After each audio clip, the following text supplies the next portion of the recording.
ọjọ́ yìí ọjọ́ ìyẹn ọjọ́ dùnnú ńlọ ọjọ́ tí a wá sílé ayé jẹ́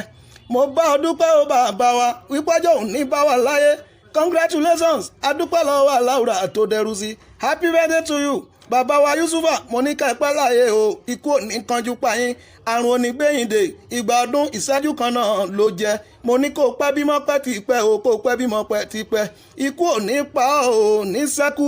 ọkọ̀ Hajiya Àwáfọlákẹ́ ọmọ ilé èpò àràn àkọ́bí Oyìsógun bàbá wa Yusufa ẹ̀mí tó sọdún èyí àti púpọ̀ ọdún láyé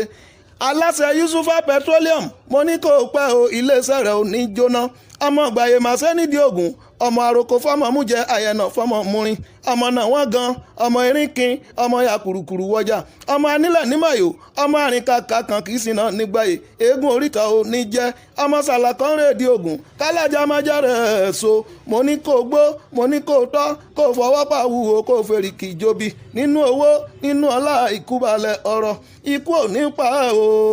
happy birthday to you.